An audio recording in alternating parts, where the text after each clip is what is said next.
Vamos falar de carrão barato, que se você achar um trem desse aqui em bom estado, meu amigo, abraça, porque você está comprando uma quantidade absurda de carro, mas que hoje, lamentavelmente, se você me pedir para buscar, caçar um carro desse lá no Cartier, eu não vou atender nesse perfil. Provavelmente eu vou te prestar avaliação, vou te ajudar se você tiver achado um carro, mas eu caçar, buscar, negociar, avaliar, não vou mais. Esses são os carros que a gente vai falar hoje. E vou começar falando de Mercedes, né? Mercedes tem sempre aquela dúvida, os carros dos anos 2000, o problema dos motores lá com balance shaft, dos V6, dos V8, né? E muitas Mercedes Classe E que vieram para o Brasil estão na amostragem de risco, né? E não tem muita solução, é uma coisa muito severa de resolver. Mas tem algumas gemas que passam meio batido, que eram carrões, e eu cansei, principalmente em 2020 e 2021, eu comprei muito lá no Carchase, que era o Mercedes E350, tá? O sedã, entre os anos de 2011 e 2012, que você conseguia fugir da amostragem dos problemáticos motores. Então, ter um sólido trem de força, motor e câmbio bons, né?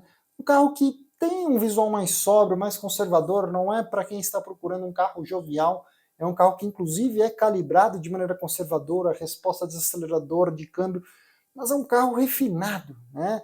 É um carro que tem aquele esmero Mercedes-Benz, hoje em dia datado, você entra lá dentro, muitos botões, tela de multimídia pequenininha, instrumentação analógica, mas um senhor Mercedes-Benz. É um carro que eu brinco que se tiver bem lavado, em bom estado, você nunca vai chegar feio na foto, né? E você vê aí no mercado carros na faixa a partir de 110 mil reais, né? E nos últimos meses a gente andou indo ver alguns desses automóveis para clientes lá no Carchase, porque eu falei, puta, cara, quem tá na faixa de Gaza, né? Eu brinco que aqui é a faixa de Gaza para quem quer comprar um carro premium, né? Até 130 mil reais hoje, premium de verdade, é faixa de Gaza comprar coisa boa, né? Zona de guerra, né? Mas puta, cara, mesmo as Mercedonas, eu sempre tenho uma predileção pela Mercedes usada, porque a própria calibragem, a concepção, a construção do carro é de uma maneira muito conservadora. É difícil de se você pegar um cara que vai cupinzar, vai moer uma Mercedes. A Mercedes não tolera isso. Controle de tração, estabilidade, resposta acelerador de câmbio, é tudo muito anestesiado. É como se o motor, os 272 cavalos que você vai ter, né, no 6 cilindros, ou 306 cavalos, dependendo do ano, é como se ele fosse uma reserva de força, né? Para uma ultrapassagem, para um kickdown, mas não é para você ficar estressando o carro. Mas, meus amigos, gente do céu, carros que nós temos visto com estado estético assim, e é sempre assim, o anúncio tá bonito, você vai ver de perto, é susto. Né? Você vê que o carro foi hiper mal repintado, hiper mal retocado, é isso que dá. Você pega, você dá uma raladinha, você leva naquela biboca de bairro que pinta mal pra caralho e você não tem crivo técnico para avaliar. É o famoso barato que sai caro, né? Você vai ver carros com, puta, a 6 cilindros não costumam ter suspensão com bolsa como as V8, né? Mas você pega, meu Deus do céu, né? E assim, não é uma peça fácil de reposição simples, né? Que tem um mercado de reposição de peças fácil no Brasil que justifica a existência dele, né? Então você cai muito na cilada de, puta, se tiver algum BO aqui, você vai apanhar um pouquinho para encontrar peça de reposição, né? Uma carroceria mais antiga, né? A parte que ainda se salva em muitos aspectos é que eu acho que o interior da Mercedes ele é casca grossa, né? Casco de tartaruga, né? Se você comparar com o BMW equivalente de época, pelo amor de Deus, eu sempre ainda acho a Mercedes engana mais o olho leigo, entendeu? É uma puta de uma nave, uma puta de uma espaçonave, entendeu? É um trem de força robusto, mas que infelizmente pela idade, pelo estado de conservação, é aquela história, né, meu? O carro foi passando de segundo, terceiro, quarto, quinto dono muitas vezes, e é aquela merda, né? A bosta rola morro abaixo, né? Um outro carro que também marcou muita época aqui no Brasil, aí a gente vai entrar no âmbito dos nipônicos, né? Os japoneses, né? Eu falo que o pessoal sempre vai dizer, né, que você quer sossego, quer paz, não quer dor de cabeça, compre um carro japonês. E, cara, isso é verdade pela concepção, pela estrutura, pela escola de engenharia desses carros, mas, por outro lado, existe um pecado enorme nessa história que as pessoas também, muitos donos desses carros, acho que porque é nipônico, porque é japonês, não precisa cuidar, não precisa conservar. Então, assim, teve um caso peculiar, mas isso foi mais quando a gente foi ver um Camry desses mesmo. O carro, meu, puta, parecia ser a agulha no palheiro, né? Camry ali daquela geração 2007 a 2011, né? Que você encontra a partir de 40 mil reais, né? Vem com o motorzão lá, o 2GE, né? Que é um motor que é Panzer, para fim do mundo, mas mesmo o motor Panzer para fim do mundo precisa trocar óleo. E aí que a gente chega ponto, cara. A gente chegou a ver um caso peculiar que o cara não trocava o óleo do Camry dele há por baixo 5 anos. E aí você fala, e você via o carro estava lavado, estava apresentável, não tinha sinal de desgaste, por dentro o carro estava bonito. Você nota que a pessoa tinha o carro, cuidava do carro, mas não sabia cuidar do carro. E aí que eu falo, fica complicado você comprar um Camry desses, né? Por exemplo, que está há 5 anos sem trocar o óleo, né? E a pessoa vem sempre com aquela frase, olha, mas eu rodei só 10 mil quilômetros nos últimos 5 anos. Parabéns! Mas o que acontece com o óleo? O óleo vence ele por tempo ou por uso, pelo menos uma vez por ano. Se o carro tiver uma vida muito pacata, troca, o carro é um carro de coleção, uso pouco. Uma vez por ano, bicho, leva o carro, troca o óleo, o filtro do óleo, deixa tudo novo. O óleo ele deteriora, ele perde viscosidade, ele é contaminado, ele oxida, ele perde os aditivos dele que perdem a capacidade de proteção. E é engraçado como eu venho me deparando cada vez mais com esse conceito de pessoas que não sabem disso, né? E é legal porque esse Camry, pô, 3.5 V6 tem 284 cavalos, 35,3 kg de torque. Pena que a tração dianteira, e sente isso, não é um carro para moer, mas é um carro muito gostoso, espaçoso, confortável. Ele tem um certo refino, você tem aqueles apliques que imitam madeira dentro. Você tem um dos carros que mais tem comando de ergonomia no próprio volante, rádio, ar-condicionado, é bizarro. Mas lamentavelmente custa 40 mil reais, meus amigos. E não é um carro que, apesar de ser um dos mais vendidos, se não me engano, Camry e Accord sempre oscilaram entre os dois carros mais vendidos nos Estados Unidos, sempre, né? Lamentavelmente no Brasil não, esses carros são de nicho, são específicos. Hoje é aquele caso assim, se você tem um problema severo num Camry desses, né, como é que você faz? Difícil achar uma oficina que quer botar a mão, é um carro específico, é uma mecânica específica aqui, conseguiram transformar o Camry em carro de luxo no Brasil, né? E aí a mesma analogia vai se aplicar para o irmão dele, né, o irmão concorrente direto, um carro que eu gosto muito, né, que é o Accord, na versão EX especialmente, com 3.5 V6, né, que foi ali de 2008 até 2012, é um carro que tem 278 cavalos, 34,6 kg de torque, câmbio automático, né? Mesmo problema que a gente pega com a Accord, né? As pessoas usam esses carros e tem o conceito na cabeça, como o carro é um carro japonês não quebra, mas não quer dizer que você não precisa conservar, não precisa manter, não precisa fazer manutenção, não precisa trocar fluidos, né? Seu carro precisa trocar fluido de arrefecimento, fluido de freio, né? Precisa trocar óleo, filtro de óleo, né? Precisa higienizar o ar-condicionado, precisa prestar atenção no estado de conservação de suspensão, precisa de revisão, gente.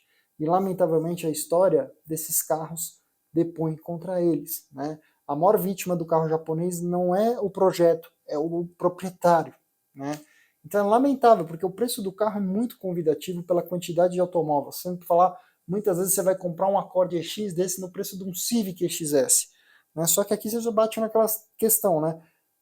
Como o Camry, transformaram o Accord em carro de luxo no Brasil. Então, manutenção, reposição, mecânica que tem, sabe mexer. E tem uma coisa, se não me engano, a plataforma desses Hondas tem serviço de troca de correia dentada. Pergunta quem lembra de trocar a correia dentada desses carros.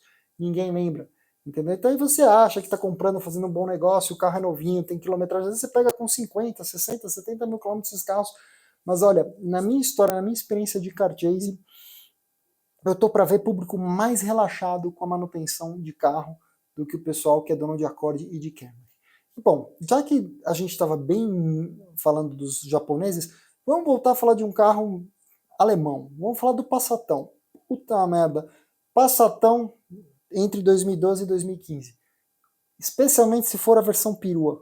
Quantos não são os pedidos desse carro? Porque você começa a encontrar unidades desse carro a partir de 50 mil reais, né? E você já leva um carro que, a meu ver, no conjunto da obra, é muito mais legal, muito melhor de andar que o Camry, que o próprio Accord. Tem mais acerto de suspensão, mais acerto de chassi.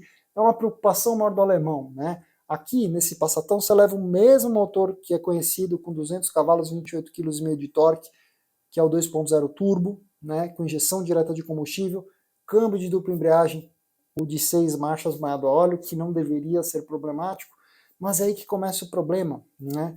Ninguém tinha um Passatão desse para cuidar no cotonete, para cuidar como bibelô. As pessoas que tinham um Passat o tinham como uma alternativa para um BMW, para um Mercedes, para um Audi, né, e com a missão de naturalmente usar mais o carro. né? E isso se reflete muito no estado de conservação dos Volkswagens, inclusive do próprio irmão menor, que é o Jetta 2.0.